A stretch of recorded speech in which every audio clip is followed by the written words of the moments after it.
na ilete matunda pamoja na mabadiliko kutoka kwenye elimu yangu.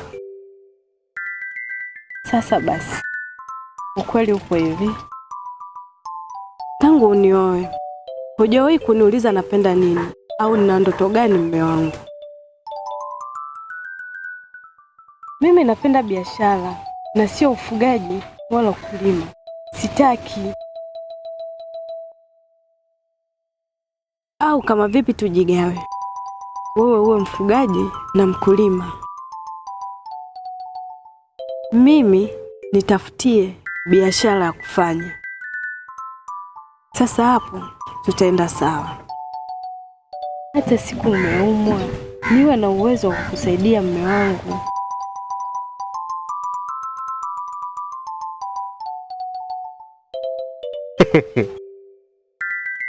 Yaani mke wangu, sikujua kama una mawazo makubwa kiasi hiko. Sikujua kama una ndoto kiasi hiko.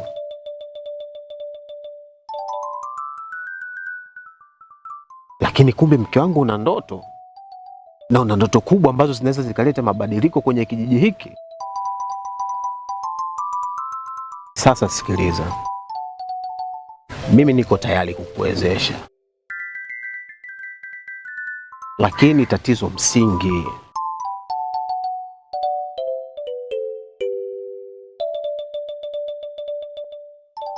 hii mifugo unayoiona niliachiwa urithi na babu yangu mzee Lucas Katamwa,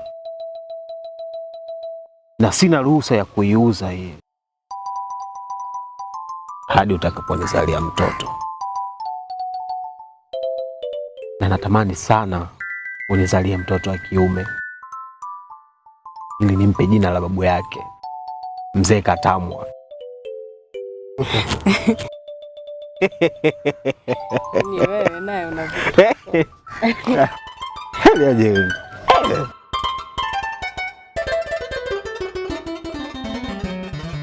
Sasa mume wangu, hutaki kuuza mifugo. Je, mimi mtaji nitapataje? Babu yangu mzee Lucas alinifundisha kukata miti ili niweze kutengeneza mkaa.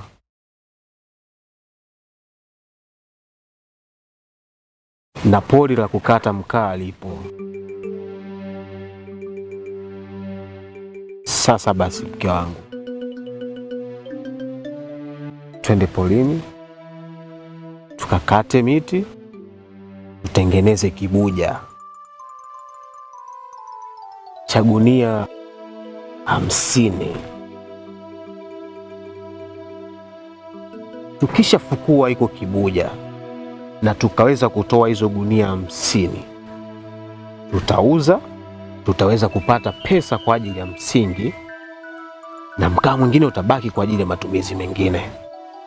Kwa maana hiyo kwenye swala la msingi na tutakuwa tumefanikiwa. Vipi, uko tayari tukaishi porini? Kwa ajili ya kusaka mtaji na kutimiza ndoto zangu, nipo tayari kwa ajili ya kupambana. Na maisha bila kazi huwezi kufanikisha.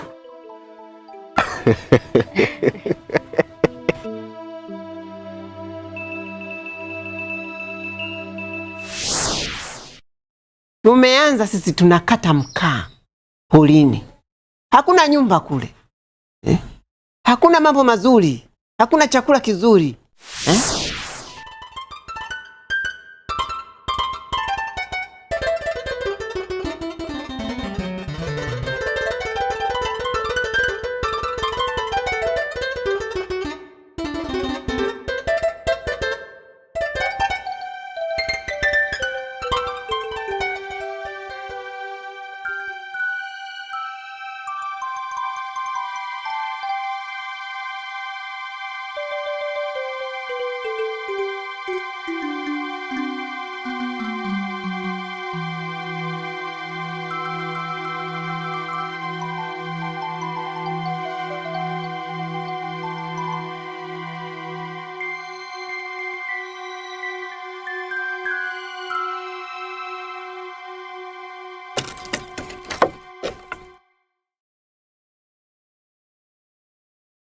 Sasa mume wangu,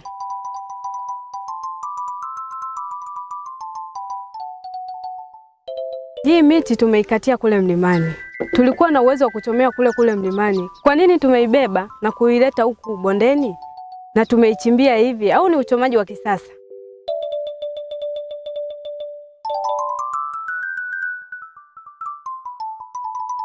Unajua mke wangu, hili poli nilikuwa nina historia nayo ya siku nyingi sana. Nina historia kubwa sana kuhusiana na huu msitu. Lakini sasa hivi mambo yamebadilika sana. Kutokana na serikali iko macho. Muda wote kwenye huu msitu wanazunguka askari game, wanazunguka hawa askari wa mali asili. Ni kwa sababu serikali inapiga vita uharibifu wa mazingira, uchomaji wa mikaa na shughuli zote zinazohusiana na uharibifu. Na ndio maana hatukupangia kule juu mlimani. Nimeleta huku mabondeni kwa sababu naamini pia ni sehemu salama. Tunaweza tukafanya shughuli zetu kwa usalama. Nikutoe hofu tu, kwa sababu kwenye hii sehemu hakuna mtu anaweza kufika kiurahisi. Wewe mwenyewe sio umeona shughuli yake. Aya, sawa mume wangu, tuendelee na kazi. Maana jua kali afu nimechoka. Lakini pia mke wangu, nikwambie kitu kimoja kuhusiana na huku bondeni. Kuna faida kwa sababu jinsi kulivyo licha ya umbali, lakini ni chini sana huku. Kiasi kwamba tukichoma mkaa moshi hautoweza kuonekana kwa urahisi juu, kutokana na msitu jinsi ulivyoziba huku.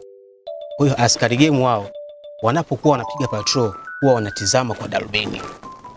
Kama moshi wakiona unafuka wanakuja. Na ndio maana sasa hata hao ambao wanakuja kutalii kufanya vacation huku kizungu hawachomi moto. Licha maaskari game pia kuna vifaa. Ukichoma moto kafika. Kwa hiyo huku tutafanya kazi zetu kwa usalama. Sina asimu. Sawa.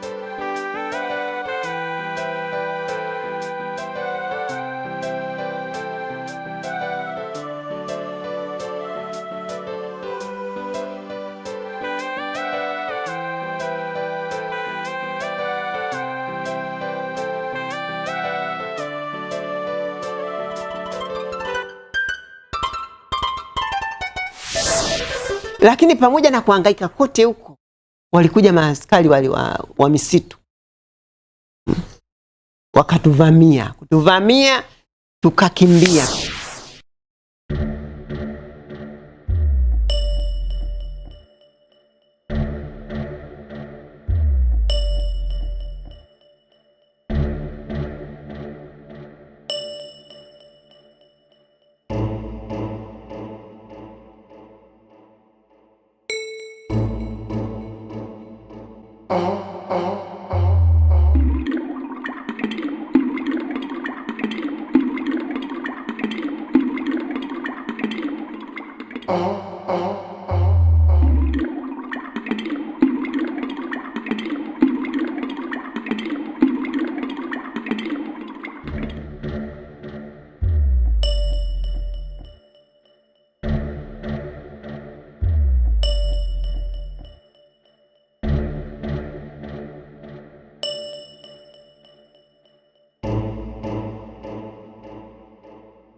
Mpo chini ya ulinzi.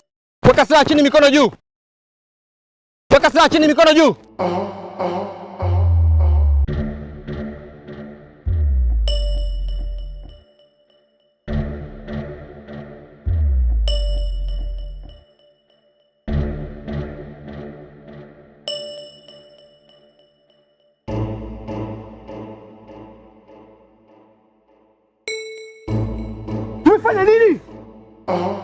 Kwani kosa letu sisi kitu gani?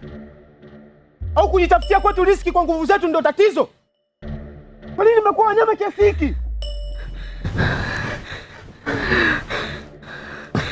Mnataka tufanye nini? Tufanye nini ili tuishi? Nawezaje kulisha familia bila kutumia nguvu zangu? Nawezaje? Mbona mnakuwa wanyama kiasi hiki? Mwacheni mke wangu.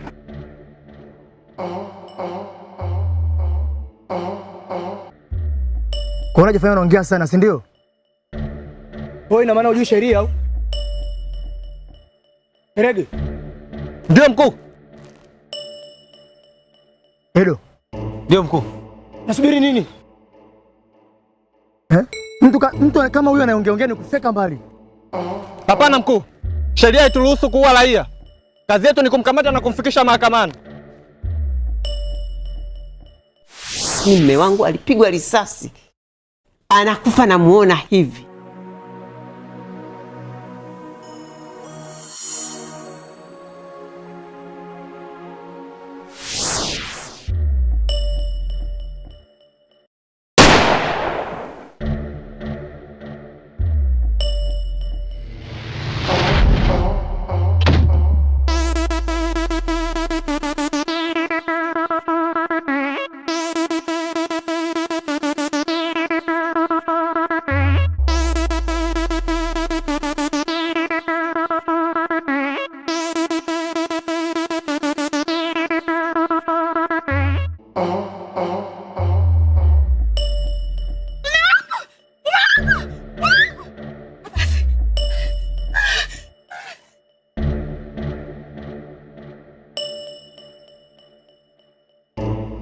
Mume wangu.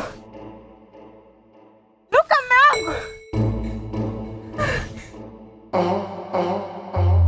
Mume wangu.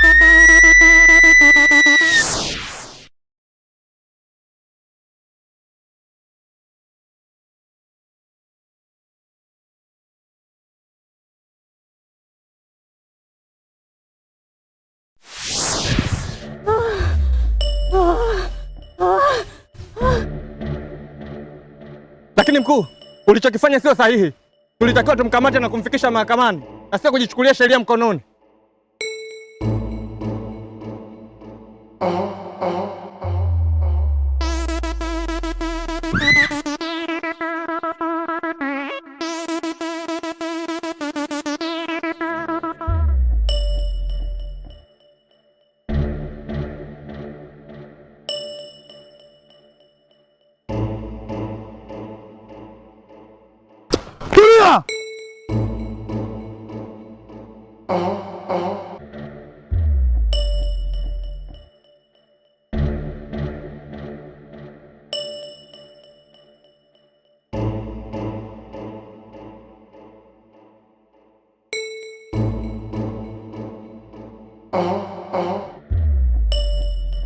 Rege.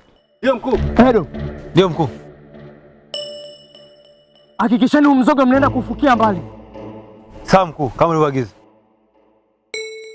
Haraka.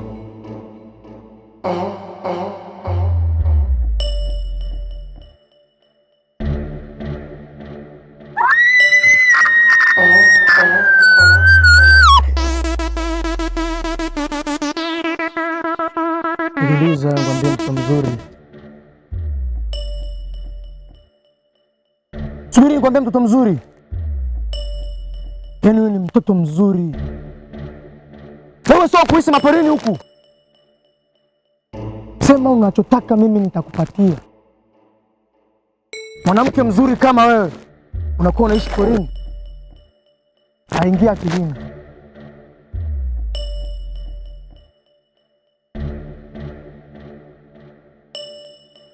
Twende mjini ukale bata. Kule kuna bata. Bata. Sogea huku.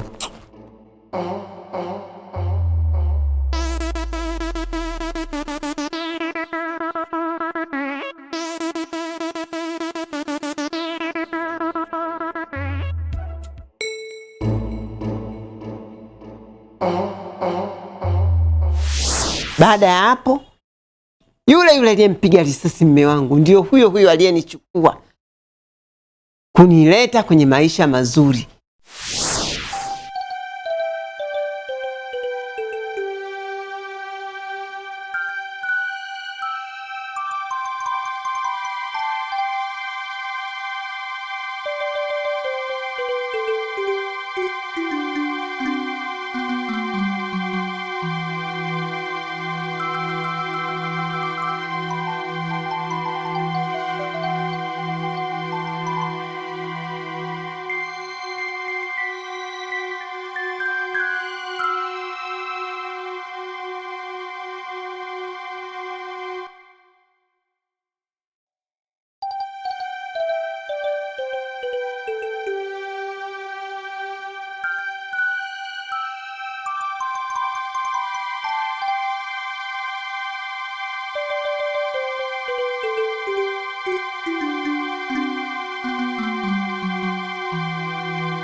Yaani sikutaka kubakiza mtu hata mmoja.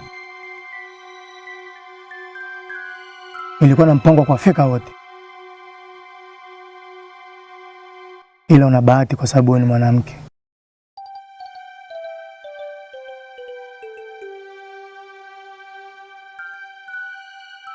Mimi na mpango wa kuishi na wewe. Endapo utakuwa hauna kiroporopo, utaishi vizuri na mimi. Na ukileta kiroporopo, utajua mimi nani.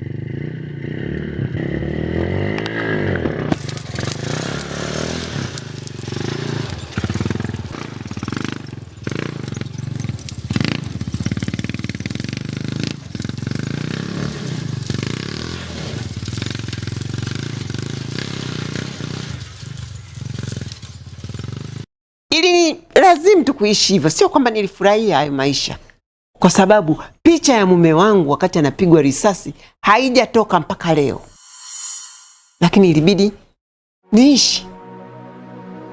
I have to live like that. Ili ni lazima niishi hivyo, sio kwa kufurahi, lakini ni kwa sina jinsi.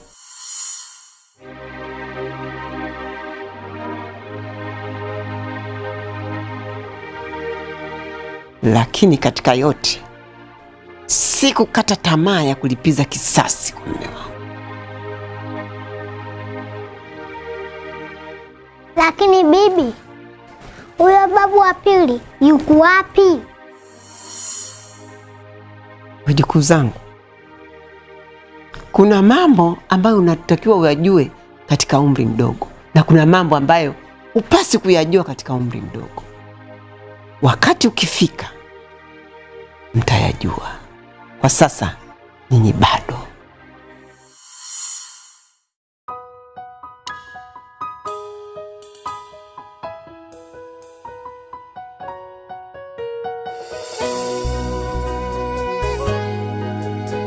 Ole bibi. Asante wajukuu zangu, nawapenda. Napenda pia.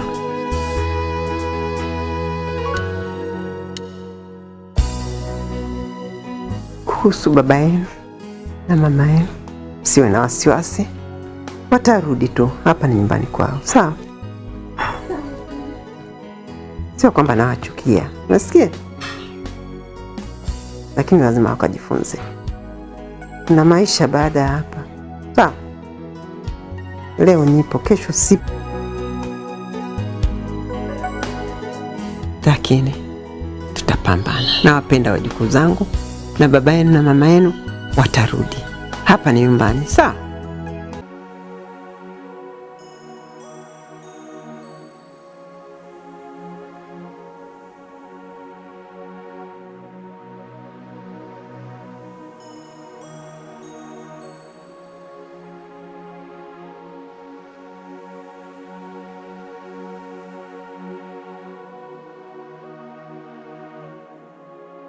Dada, habari za asubuhi.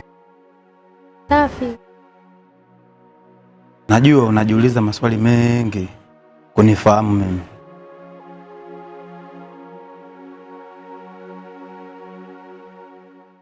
Hiyo nahitaji kujua wewe ni nani.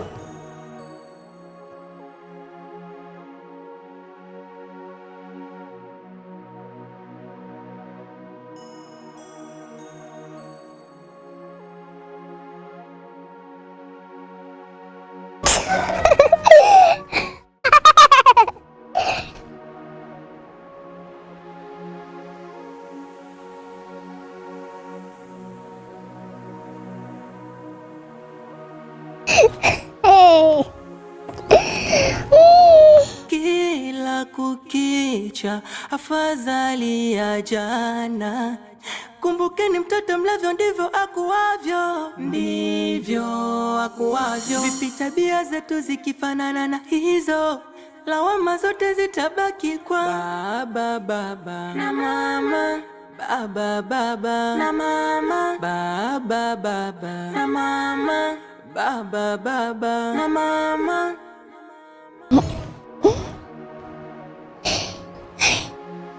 Kaka, hapo unyama. Naona siku hizi umekuwa mlinzi, eti?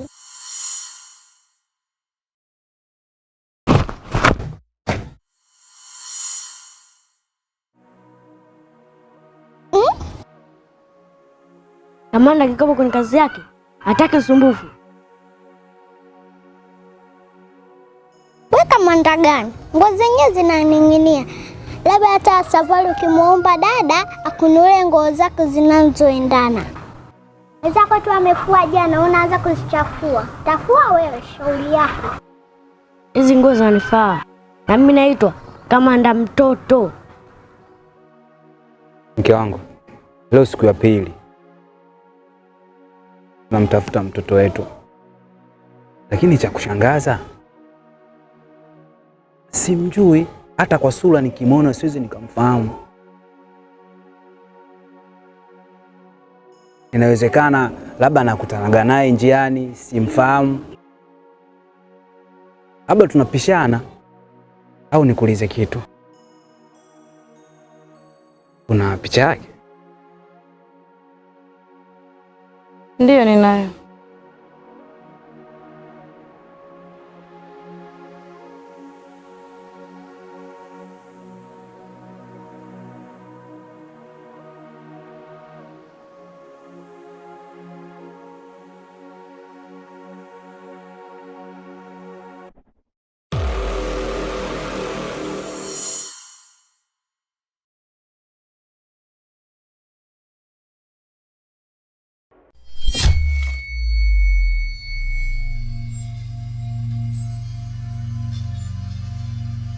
Na kwa nini umeniokoa?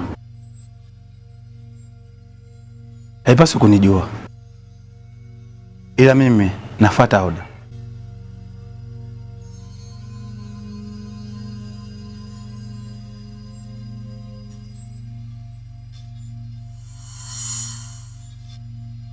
Na oda hii inatoka kwa mkuu wangu. Basi nimekuokoa salama, Mungu ni mwema. Nataka urudi nyumbani ukatafute familia yako.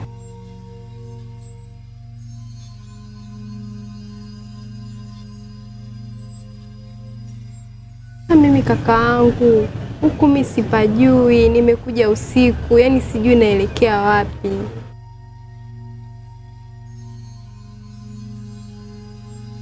Na kutekwa kwenyewe, nimetekwa muda mrefu sana kwenye kile chumba. Naomba nisaidie kakaangu.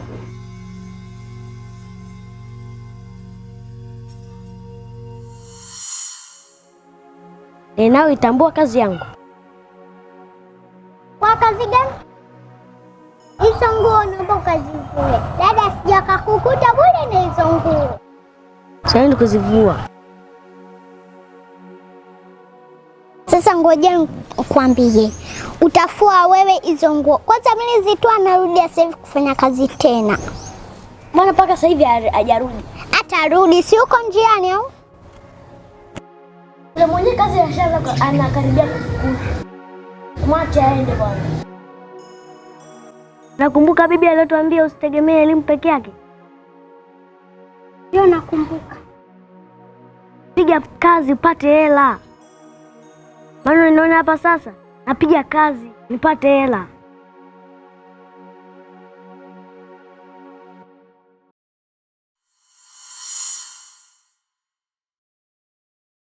Si kumuona.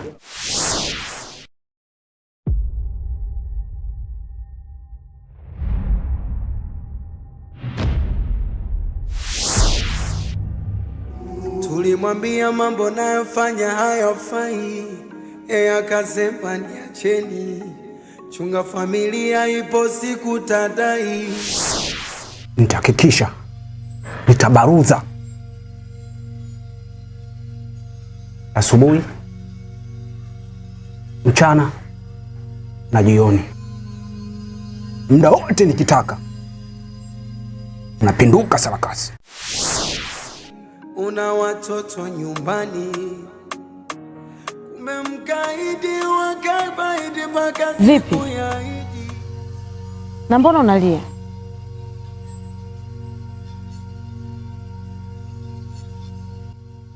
Sikumbuki chochote na wala sijui njia ya kwenda nyumbani, na sina hata shilingi 100 hapa. Naendaje? Na sipajui pia.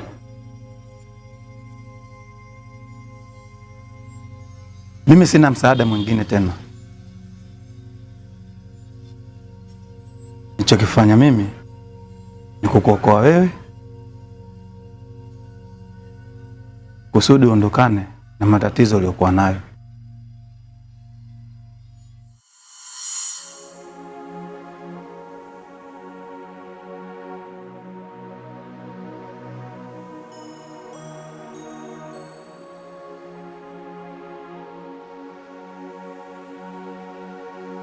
Ondoke. Niache bwana, Jackie kufua. Kama Jackie stay. Niache. Nini? Unafanyaje? Mbona piga makelele? Na wewe nani alokuhusu uvae hizo nguo? Lakini dada. Lakini nini? Yaani mwenzako kazifua kazihifadhi vizuri, wewe unakuja unazichafua kama hivyo. Hizi nguo nimezivaa kwa sababu mlinzi bado hajaja. Ona sasa mpaka sasa hivi mlinzi bado hajafika. Je, majambazi wakija? Kwa hiyo unataka kuniambia wewe ndio unalinda hapa getini? Je, majambazi wakija? Unanichekesha kweli. Yaani wewe ndio majambazi wakuogope kisa kuingia humu ndani. Mwili wako unakunja kunja tu anakuvunja.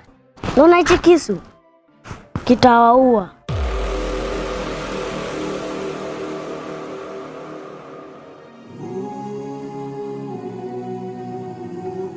Angalia sana mambo nayofanya. Sina kumtunza mwanangu, nazurura ovyo. Mke wangu, kweli nimekukuza. Unakokwenda uko siko, walinde watoto po siku takwama. Sasa umenifunga. Hizo tambi nitazichezeaje sasa? Hali yako umenifunga. Au utanisumbua? Siwezi kusumbua. Nimekwambia nipo tayari kwa chochote. Naomba nifungue. Una leo na kesho. Wape elimu mazuri maradhi ya baba na mama. Sio kukicha pombe. Kutwa unashinda pa watoto wanalala njaa. Sawa. Taendelea kumtafuta, tufanye hivi. Kesho asubuhi tuwasiliane. Inauma, inauma, lalumiza, inauma, inauma, inauma, lanimaliza, inauma, inauma, inauma, inauma. Yaani hivyo kisu naona kitakuua wewe. Yaani wewe wa majambazi watakuja watakuvamia wewe na wataingia mudano kuiba. Naomba kubadilisha hizo nguo haraka. Kabla mwenyewe hajakufuta. Unakaa, mimi naongea unakaa. Haya, twendeni kwenye chai. Kamanda, anataka leta chai hapa. Kwa kamanda gani wewe? Wewe mbishi, utakula jeuri yako kwa sababu tunasaidia. Baba baba na mama, baba baba na mama, baba baba na mama.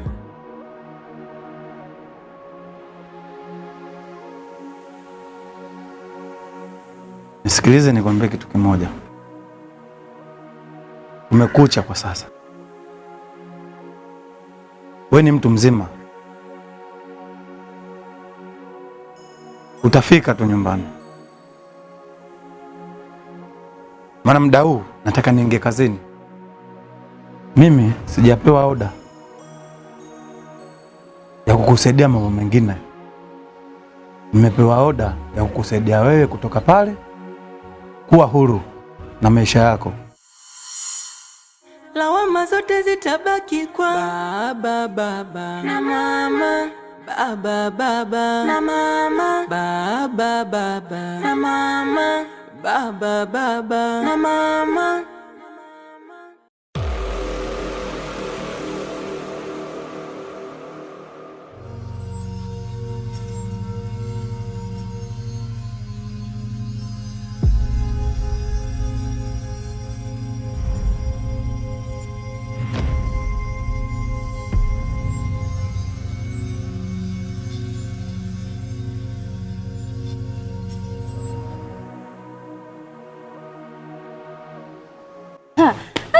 Sijaamini kama leo tutakutana yasi. Yaani wewe acha nimefurahi ujue. Ni kitambo ujue. Kwa kweli anasema milima haikutani binadamu wanakutana. Kama umependeza sana shoga yangu. Sikuzidi wewe mwenzangu. Hivi dada, huyu umemtoa wapi? Huyu ni shoga yangu, nilikuwa naishi naye mtaa mmoja. Kipindi kile kabla sija pale kwenu. Na nimepata kazi, sijaonana naye miaka mingi.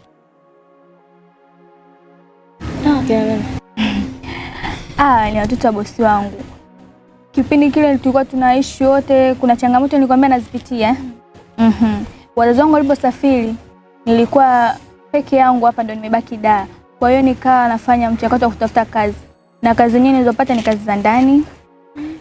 Ndo nipo na bibi wa watoto. Sio mbaya shoga yangu, maisha kupambana. Najua tena leo na kesho mimi mwenyewe kama saizi nimejiajiri. Nafanya biashara vyangu na kwangu nakaa mwenyewe. We, una kwako? Nimepanga. We, usiniambie. Maisha kupambana. Hivi dada? Wana rafiki yako mrembo hivyo? Mwenye nikikopa mkubwa, tamua mwanamke kama huyu. Mama! Kuoa tena.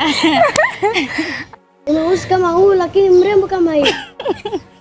Ila Jeni, yaani hujawahi kuwa serious hata siku moja, hata kwa mgeni.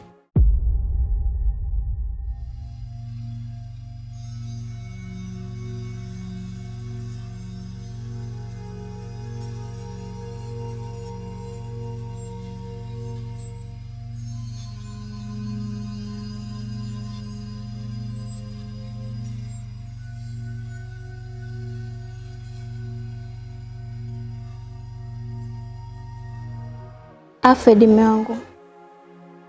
Niambie mke wangu. Ni muda mrefu sasa umepita. Namshukuru Mungu sasa hivi naendelea vizuri, si ndio? Ya, namshukuru Mungu. Sasa hivi niko sawa kidogo. Mume wangu, pole lakini. Mbona unalia? Nalia kwa furaha tu. Mume wangu, unakumbuka kipindi kutoka kijijini?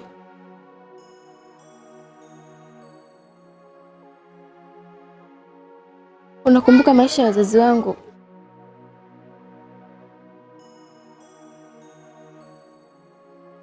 Na unakumbuka kipindi kutoka kijijini wa kutusapoti alikuwa ni bibi peke yake, si ndio? Unakumbuka?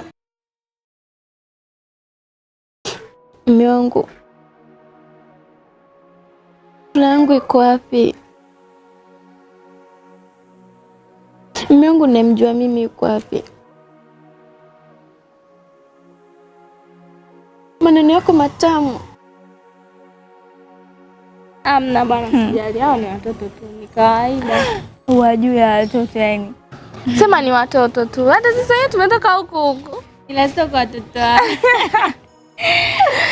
Sawa bwana. Kwa sababu tayari tumeshaonana, najua utazidi kuonana. Sasa usije ukaacha kuja kunistarimia basi.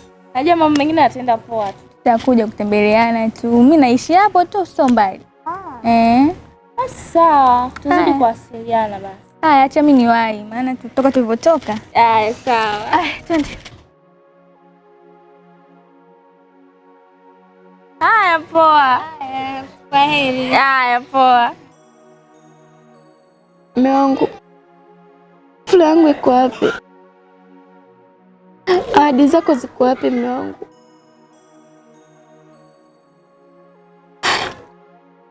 Nimeshakuwa ni mtu wa kuchekwa na majirani. Inafika sehemu naona ndio aibu mimi.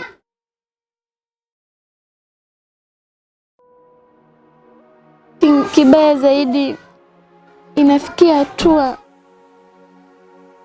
napigiwa simu na mwanamke usiku saa 8 za usiku.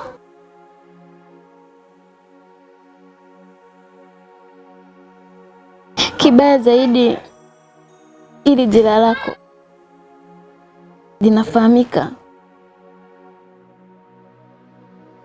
Sawa, sikatai. Wewe ni mwanaume ndio. Lakini basi kama ni mwanaume jisimamie. Inafika sehemu unasawa hadi familia yako. Nafahamu kama una mwanamke Afedi.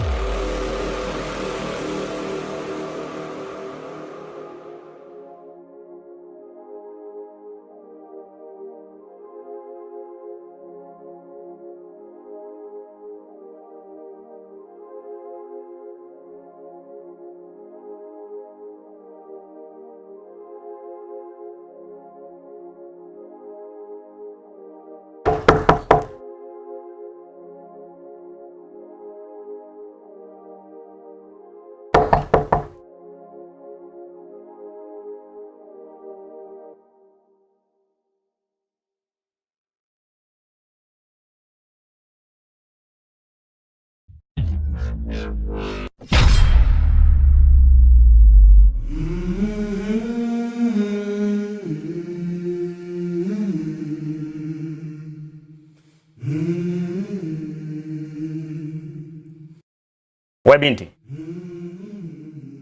binti mrembo uliyetokea kuteka moyo wa chizi. Watu wengi kupenda kuniita chizi, taila, mwehu, kichaa. Najua hata wewe kati ya majina ambayo nimeyataja kuna jina ambayo unatamani kulitaja ama kuniita. Usiwaze kuniita, niite, ni majina yangu yote.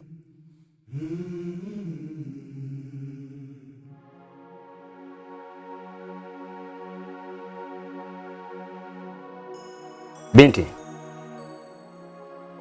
moyo wangu una siri kubwa sana, na shida moyo ndio unaogusa hisia. Moyo wangu umekuchagua wewe, macho yamekuona. Binti, itaonekana msumbufu kwako, lakini wewe akili yako na ufahamu wako nikikupelekea kama nakusumbua. Acha nikwambie maneno machache. Sababu yote kufika kuzunguka kwako ni shida moyo. Moyo ndio unaotumia kugusa hisia, na hisia inatoka nje, na kisha kinywa kinawakilisha kufikisha ujumbe. Wewe ni mwanamke mrembo, una sifa za kuitwa malikia ama malaika, na ningependa kumsifia Mwenyezi Mungu jinsi alivyokuumba. Watu wote wa Afrika, hasa sisi watu wenye ngozi nyeusi, ni ngumu sana kumsifia mwanadamu akiwa hai, bali kuja kutoa maneno mazuri nyakati alizokufa. Acha nikwambie maneno. Kiukweli, wewe ni binti ambaye umetoka kuteka moyo wangu. Mume wangu, kibaya zaidi wewe ni kibenteni. Mapenzi ya kweli mimi sijayaona, ulijifanya kunishika mkono. Nini wewe unalelewa? Hivi unafahamu maana kulelewa? Lakini hiyo ndio sifa ya kuwa mwanaume, tena mume wa mtu.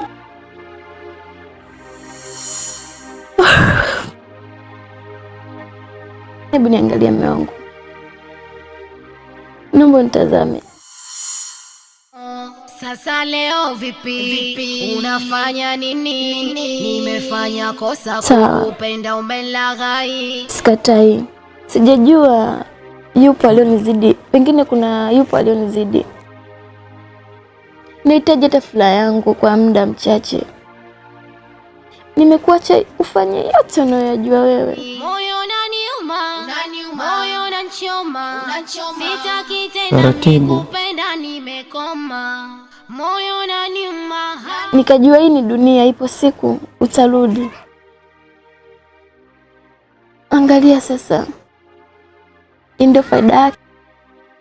Sijajua jela limetokana na nini. Unataka kuniambia huyo dada aliyopiga usiku saa 8 ni miongoni wa vibaka uliowasema?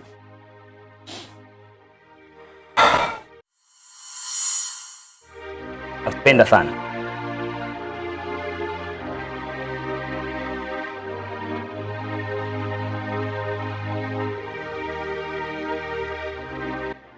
Ebu sikia nikwambie, naomba uondoke, and please usije hapa tena, na kuomba, naomba uondoke nyumbani kwangu. We chizi, naomba uondoke, naomba uondoke nyumbani kwangu, sikutaki na usije tena. Binti, nilijua tu ni kwamba utachagua jina ambalo nimelitaja kati mwa majina yangu ambayo nimeyataja, na umechagua jina zuri kabisa, kwamba chizi. Ni kweli ni chizi, kama watu wengi wanavyopenda kuniita, lakini na uchizi wangu nimetokea kuvutiwa na wewe. hakika nakupenda na sitokata tamaa, kwa sababu neno la Mungu linasema anayekata tamaa akiwa anapumua ni dhambi kwa Mungu. Siwezi kujibebesha msalaba ambao wa dhambi nyakati ambazo naweza kuongea na kupambania haki yangu. Sawa, tuachane naye. Wako wapi? Wamekuja kusaidia au kukuona? Sasa faida yake ni nini?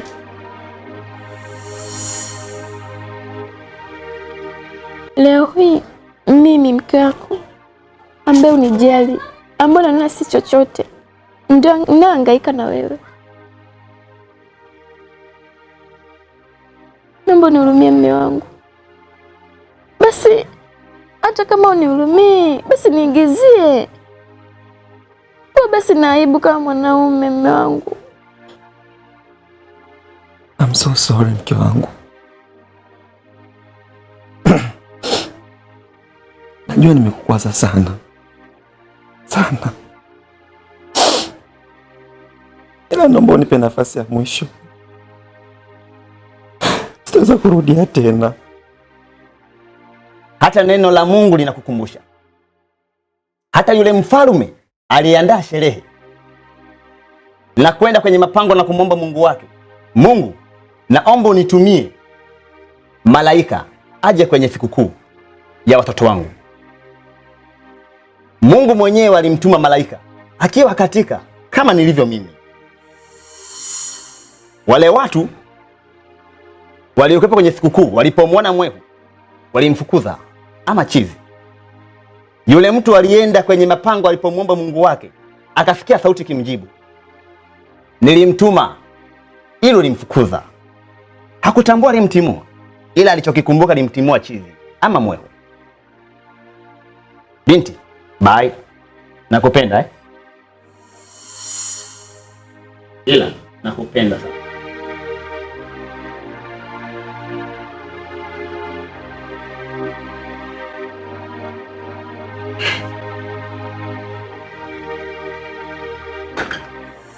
Siwezi kurudia tena. Nimetambua nilikuwa nafanya ujinga. Ni kweli wanawake wananipenda nikiwa na pesa. I love you. Salfarush na dil jaita hai. Ila tu hawana msaada wote kwangu.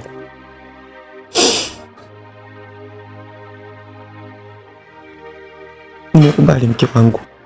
Ni kweli nimepoteza kila kitu.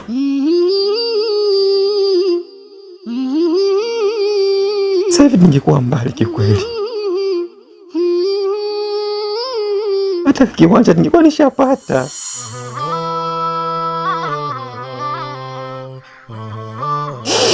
Yote kwa yote mke wangu, naomba unisamehe sana. Na nimetambua ndo mwanamke sahihi. Ndo mwanamke ambaye unanijali mimi. Na ndo mwanamke ambaye unaniheshimu.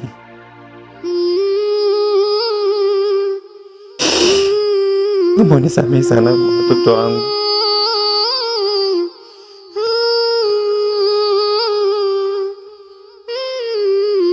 Ningine ningelijua ili tungekuwa mbali. Nalia shapenda we unasema Nataka kiwanja tulikuwa tushapata. naumia shapenda we unasema basi naumia we unasema basi Naomba nisongee sana. Msamehe mama watoto wangu. I love you. Salfarush na dil jaita hai. Salfarush na dil jaita hai. Salfarush na dil jaita hai. I love you. Nakupenda mume wangu.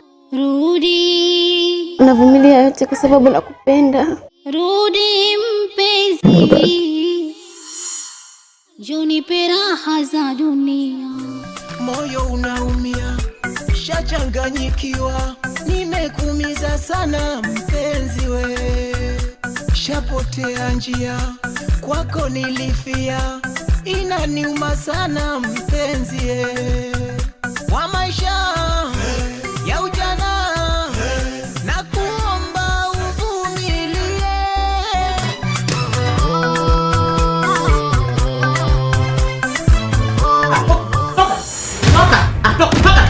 Nakwambiaje? Toka.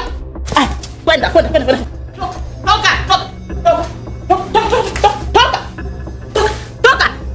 Toka. Kwenda. Jinga wewe. Toka hapa. Sitaki kukuona tena. Unielewa wewe? Wewe unaondoka hapa. Hapa unaondoka. Tende wewe. Mama. Tafuta wewe. Ndio hapa. Toka. Mama. Toka.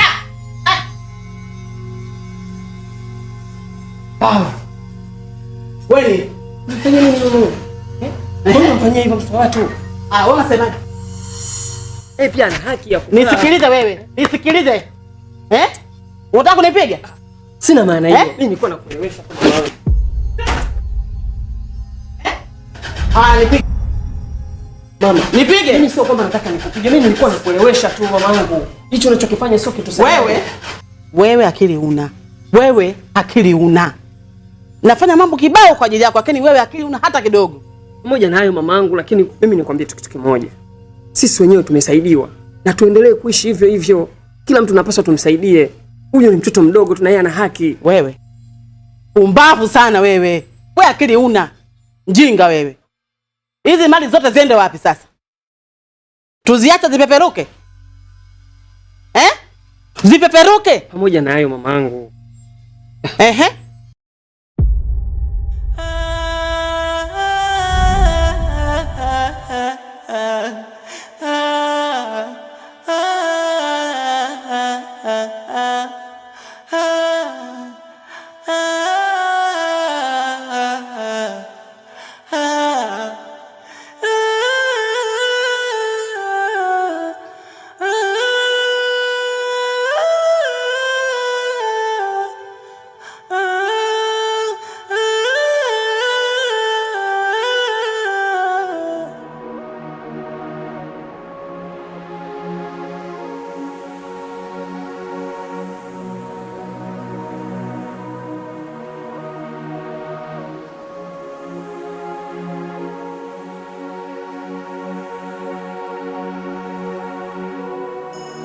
Kwa nini siku ile uliondoka ghafla sana?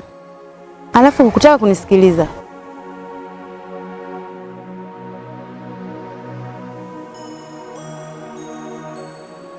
Kwani Nyanda nilikukwaza? Au unamjua? Hapana mke wangu. Sema jana tumbo lilikuwa linanivuruga sana. Sikutaka tu kukuambia. Nyanda, au unahisi labda nimefanya kusudi swala la mtoto kupotea? Naomba usinifikirie hivyo. Mimi mwenyewe nahangaika mno. Kwanza hata siamini kama ni kweli nimekuona.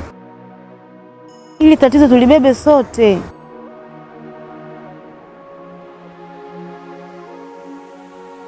Sawa mke wangu.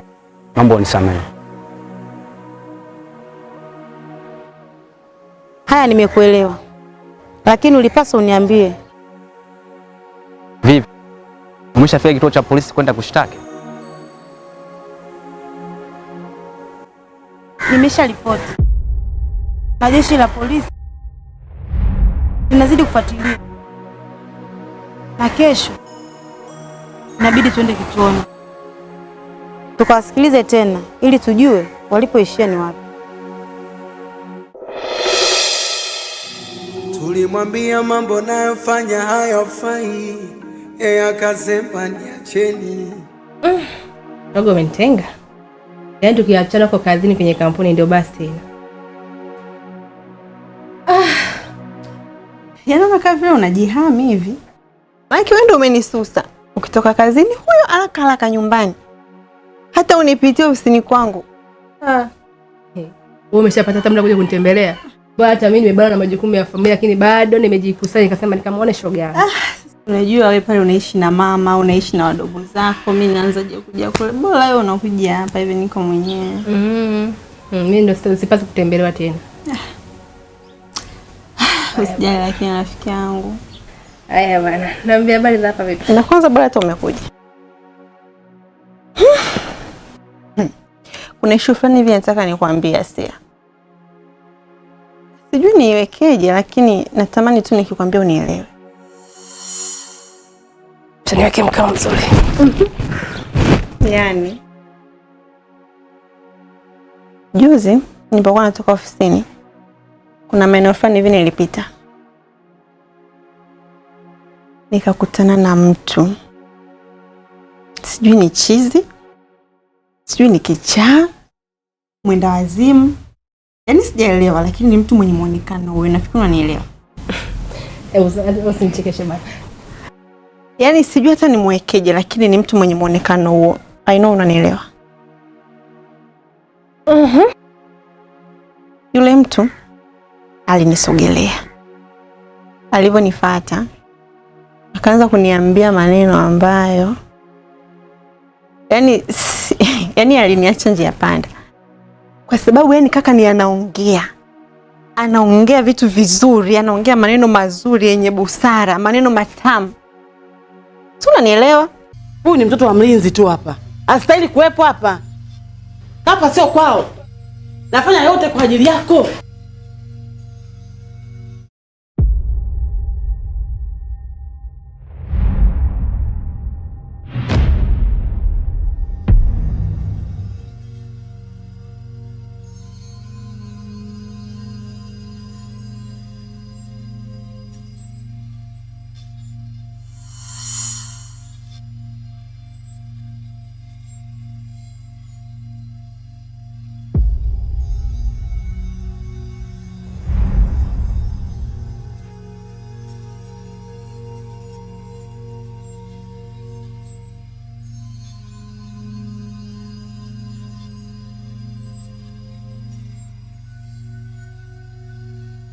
Mama.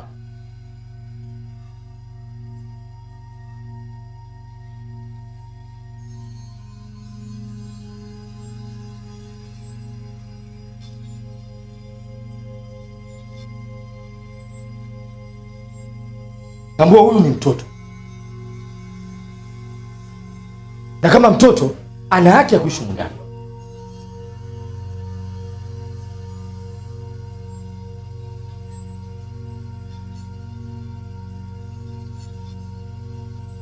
Okay, sawa.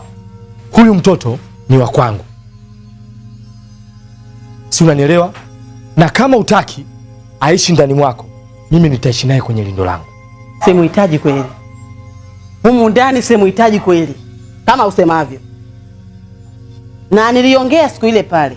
Anayeruhusiwa kukaa humu ndani na anayejua kutoka humu ndani katika hii nyumba, mimi lazima nimtambue na nimpitishe.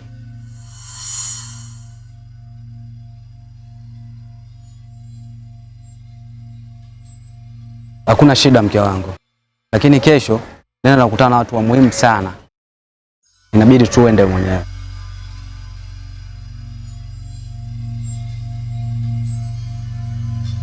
Hakuna shida. Tuwasiliane. Chunga familia inakuangalia. Hawawezi kuwa wenyewe. Usipoangalia watateketea. Wataliwa na mwewe. Kama nilivyokuambia. Subiri basi. Chief. Akutongoza wewe. Haya. Hoja sasa kutongoza na kupata wapi na ni chief. Hiyo akili ameipata wapi? Au sije kama umechanganya mambo wewe? Kimuonekano ni kama chizi. Sijajua ni mzima tu kwamba amevaa vile makusudi. Sijui ni kweli ni kichaa. Haitoshi. Akaniita, unajua? Alivyoniita, unajua kwa haraka haraka huwezi kunielewa. Akaniita. Alivyoniita kaanza kuongea maneno fulani hivi, maneno ambayo yani ana busara fulani hivi tena sana, tofauti na muonekano wake alivyo. Mbaya zaidi, akaanza kuni approach.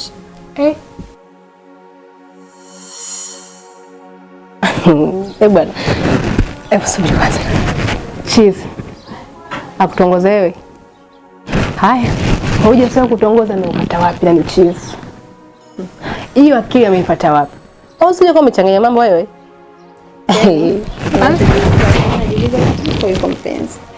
Asia rafiki yangu usicheke. Ninakwambia hivyo niko serious. Sio nielewa. Mbaya zaidi, haikuishia hapo. Akanipata mpaka nyumbani. Hapa nyumbani kwangu. Akaja. Nyumbani tena? Ndio. Asia, ninapokuambia yani nina mawazo, naomba tu nielewe. Kwa sababu alivyonifuata akaongea vitu vile vile, mambo yale yale alioniambia ile siku. Yani mpaka nikabaki najiuliza, sijui hata huyu mtu nimeweka kwenye fungu gani. Yani unachojiuliza wewe Asia, na mimi najiuliza kitu hiko hiko. Yani sielewi kama ulivyo ambavyo uelewi, na mimi sielewi rafiki yangu. Wewe tambua mama, haya ni maisha tu, na usijioni wewe upo sawa kwa kile jambo ambalo ulifanya. Wewe unataka kuniambia nini? Wewe mtu wa getini hapo, kazi yako ipo getini. Unataka kuniambia nini mimi? Huyu ni malaika lakini. Mbona hana mabawa?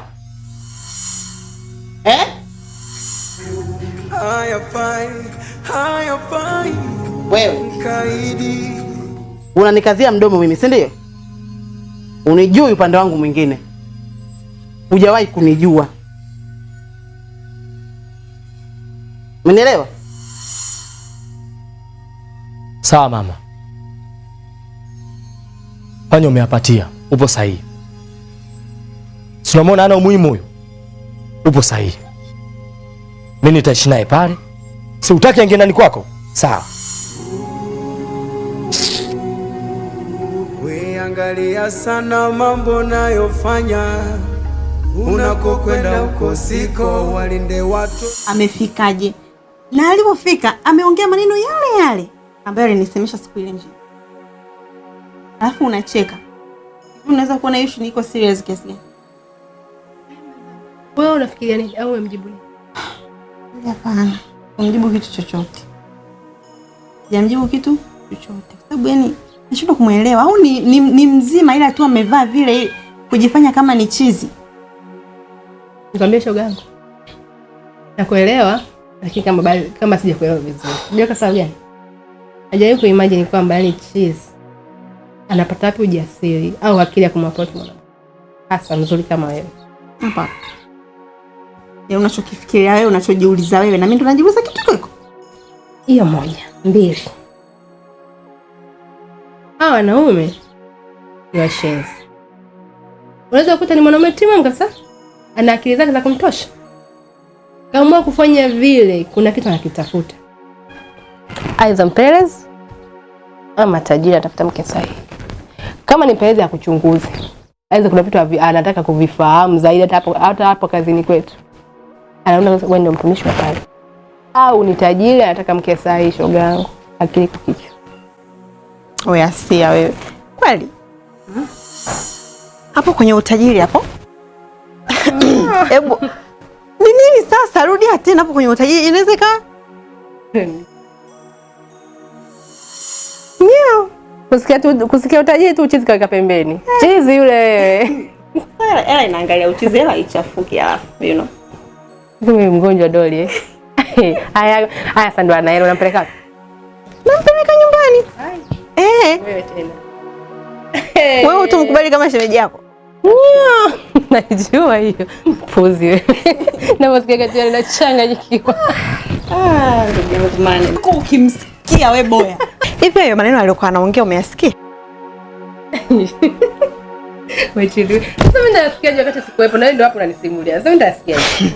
Yule kaka anaongea yuko romantic kuliko hata huyo bwana wako ulionaye. Chizi. La la la la la la la. La la la la la la la. La la la la la la la.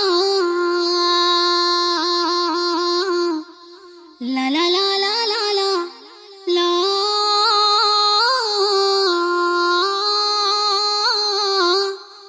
La la la la.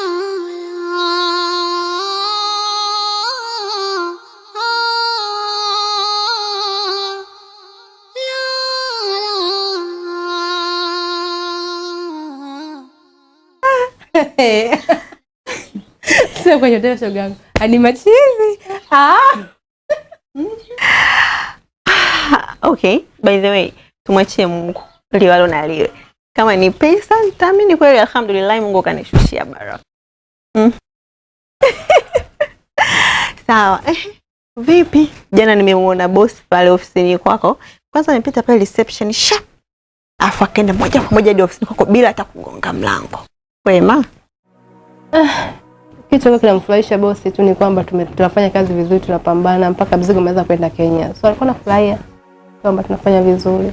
Ni kweli boss ana shida. Basi nikajua mambo ya kuongezewa mshahara mwenzi.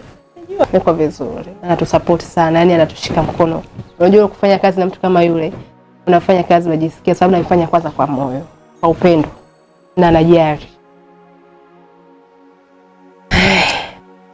Ndio maana mimi nikakuconnect pale, nilikwambia njoo kwenye kampuni yetu tuko vizuri. Kwa kweli? Na kwa akida yako hivyo fupi, ukajua masuala ya kupandisha mshahara hayo. Haina hiyo. Sema nini? Mimi nataka nikuache. Ila sasa nataka nikuonjeshe kitu kitamu dada. Hivi karibuni nitakupa mwaliko. Tena wewe unaweza kawa pambe. Mimi mbele wewe nyuma.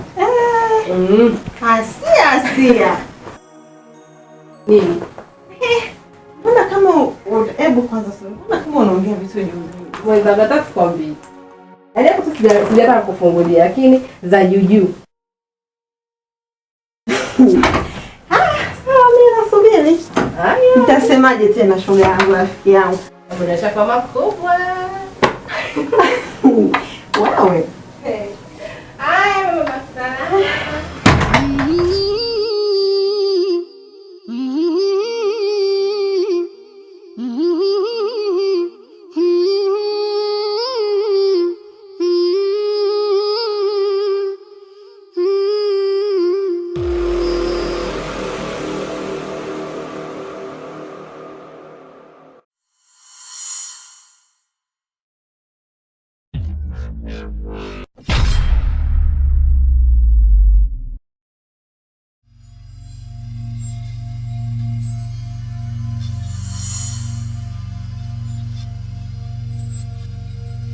Hivi ni macho yangu au najidanganya tu?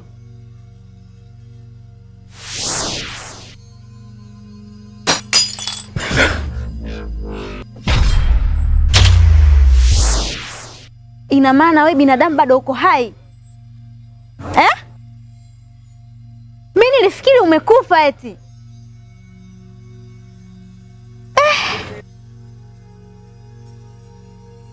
Siamini kama malaya kama wewe bado uko hai.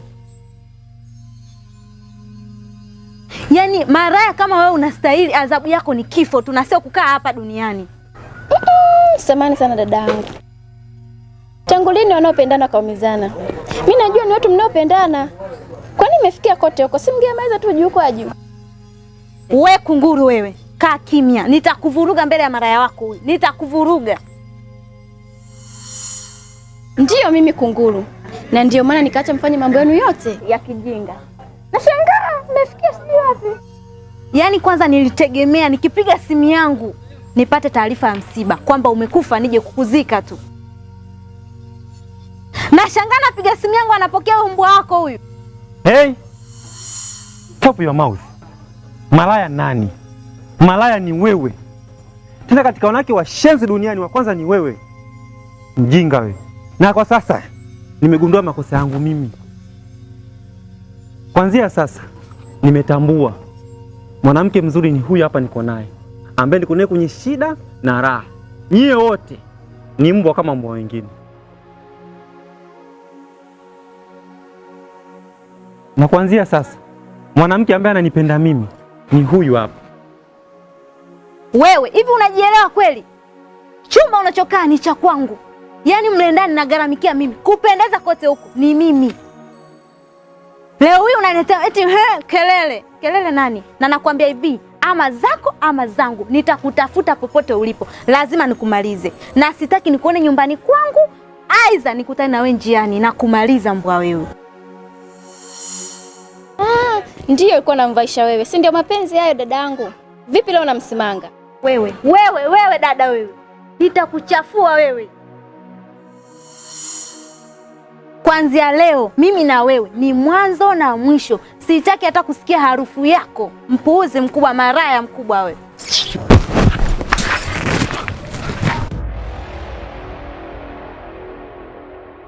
Mapenzi yanauma, yanaumiza, na kama kuchoma yashanchoma, mbele pameziba, naona kiza. Mapenzi jama yananimaliza.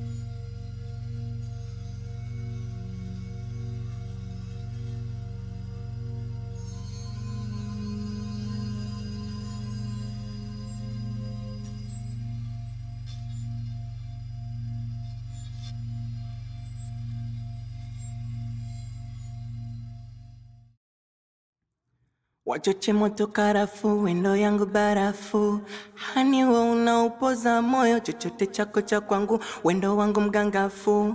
Yani kwako mimi kama poyoyo. Nakupenda zaidi ya jana, na kitu sichojua, wendo wa mwisho kupenda, ndo maana nalegea. Ukinitazama zinanishika hisia, nikikutazama nalegea. Ukinitazama zinanishika hisia, nikikutazama.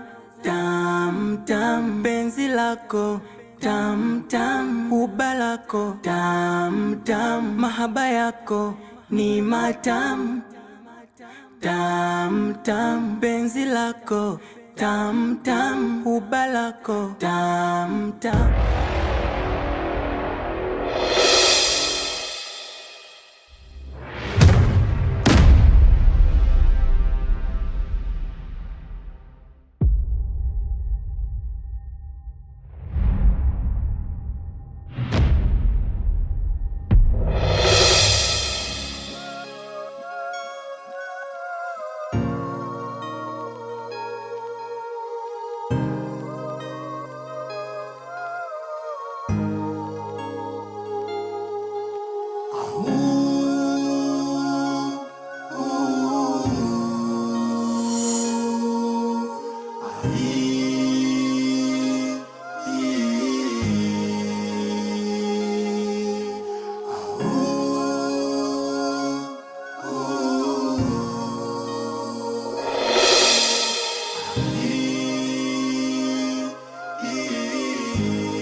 Moyo useme nini, ama nitende kipi kizuri, na wewe unithamini, ili uniridhie moyoni.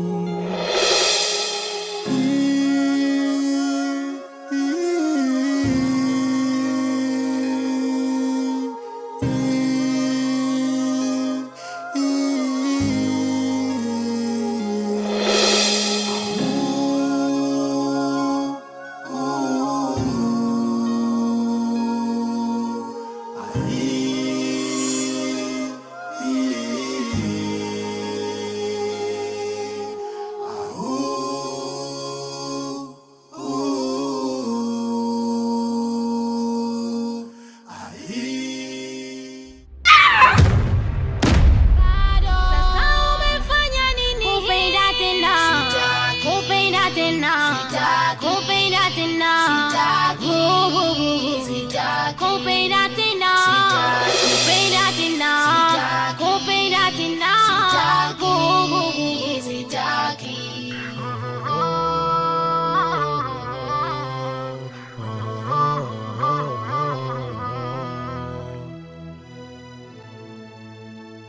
Bobu, nimekuita hapa, nataka utumie uzoefu wako wote upate kuingia katika ile kampuni.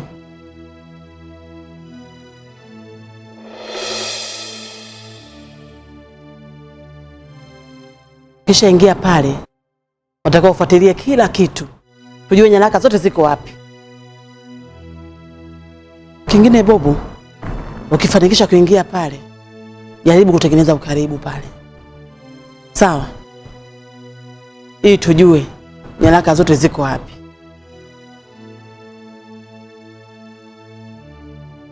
Kusudi ujue kila hatua ya yule kijana. Sawa madam, hilo niachie mimi. Uwezo wa kuingia pale mimi ninayo, na ni kazi nyepesi sana.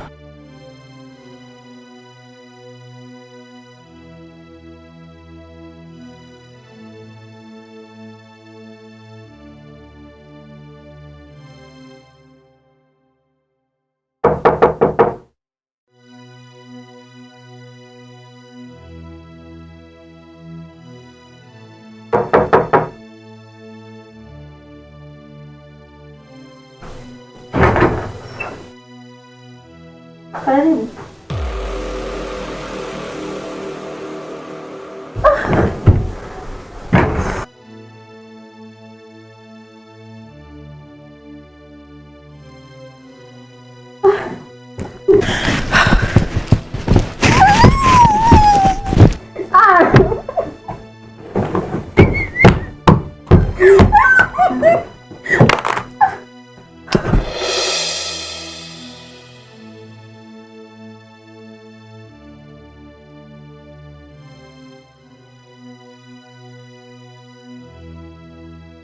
Lakini nahitaji kujua mtu ninaenda kumwomba kazi ndio mwenye kampuni?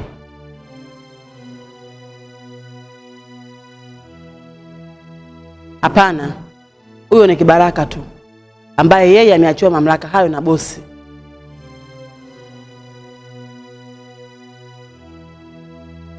Bosi huyo ni mdogo wangu, ila huyo mdogo wangu kwa sasa ni mgonjwa wa akili.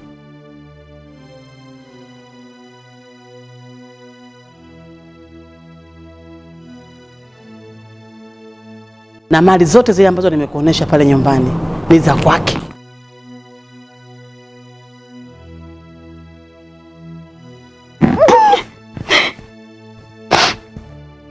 Una shida gani? Doli, nimechoka. Nimechoka ya maisha, nimechoka. Mwanaume anazidi kuniumiza kila kukicha, mwanaume ananiumiza mimi. Pole. Yaani, Unafanya nini tena? niko natembea na njiani, tumetoka nyumbani vizuri kabisa. Nafika barabarani naanza kumbatiwa na mwanamke mbele yangu. Kweli ni maisha kweli. Anakumbatiwa na mwanamke? Hivi hiyo ni movie au ni vitu live umeona mwenyewe? Kweli nimeshindwa. Ukiziniambia mimi nampenda. Kwani alifanyia yote haya? Mimi nitalia mpaka lini? Kwa rafiki yangu. Sasa huyo mwanaume atakuua. Love, huyo mwanaume atakuua. Unataka kufa wewe? Unajua ukifa urudi eh? Unajua?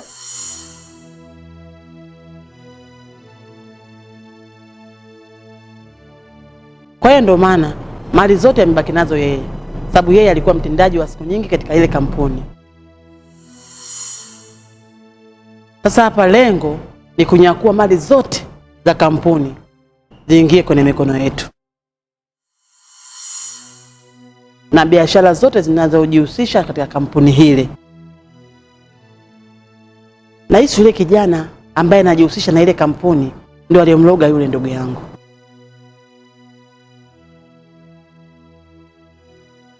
Madam, akishindikani kitu, nina uzoefu na kazi yangu. Mambo yote naomba niachie mimi.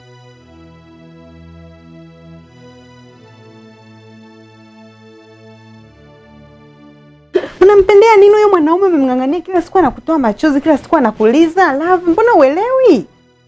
Siwezi kumwacha. Sasa naomba unisikilize. Sawa.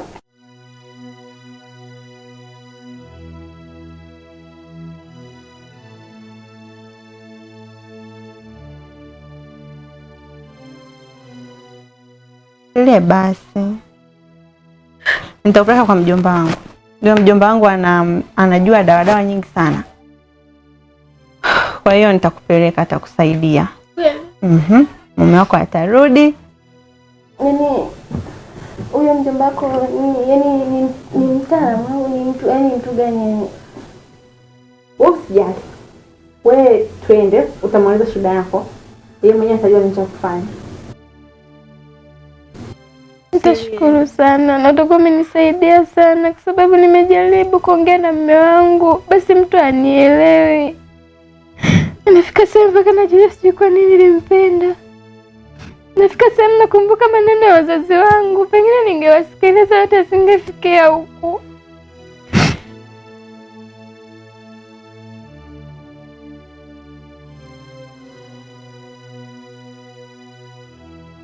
Lakini nitaanza kuingia hapo ofisini, na baada ya kuingia hapo ofisini nitaanza kumfuatilia huyo chizi ili mjue kiundani zaidi.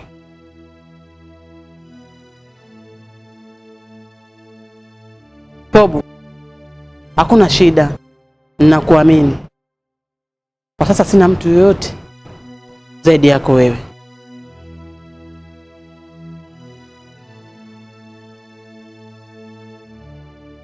Hakuna shida, na mimi nakuamini.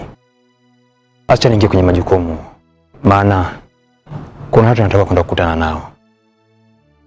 Haya, poa Pobu, tazidi kuwasiliana.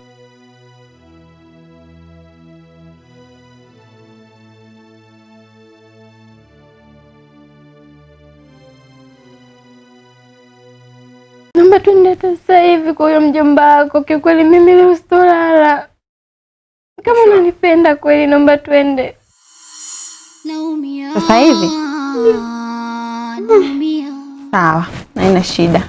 Wewe rafiki yangu, lazima nikusaidie, siwezi kukuacha kwenye matatizo. Naumia, nilimpenda kanitenda, nilipozama panauma. Nilimpenda kanitenda, nilipozama panauma. Karibu sana mjomba. Asante mjomba. Nzuri. Ndio, mnaendeleaje? Salama, sijui nyie. Salama, karibu sana. Asante mjomba. Mimi hapa nimekuja, nimemleta rafiki yangu hapa, anaitwa Love. Nimemleta hapa kutokana na matatizo yake alionielezea. Mume wake anamsumbua sana. Kwa hiyo nikaona isiwe shida kwa sababu mjomba wangu upo na unajua zile dawa. Kwa hiyo nikaona nimlete kwa sababu alikuwa ni mtu wa kulia kila siku. Kwa hiyo nikaona nimlete hapa ili umsaidie kidogo kwenye ndoa yake apate amani. Ndio mjomba. Mimi nadhani mjomba, hilo halina shida. Ila sasa nataka nipate maelezo kutoka kwake, aniambie eti changamoto ni nini?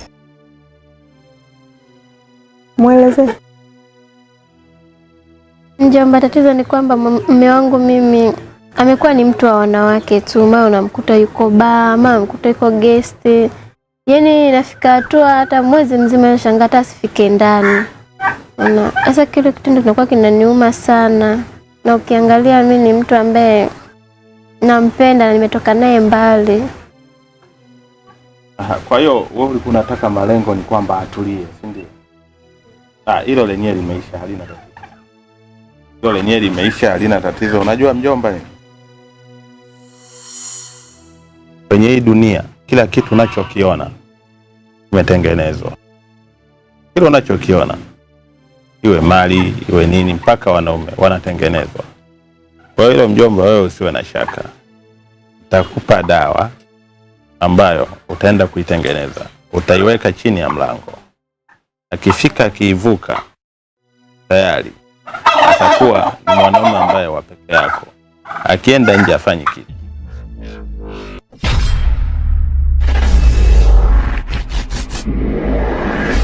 Bora kuwa na paka kuliko kuwa na mbwa. Paka atakula panya, mbwa atakula nyama. Bora kuwa single kuliko mahusiano yakianza huwa viral, ila ukitendwa utaomba po. Haya maumivu nayopata, moyo wangu unahisi kuwaka, mwili wangu unadhoofika, kichwa changu mpaka kina data. Aliyeanzisha haya mapenzi kwa nini nani? Anisaidie kurudie misizani, nimeamini msemo wa punda hana shukurani.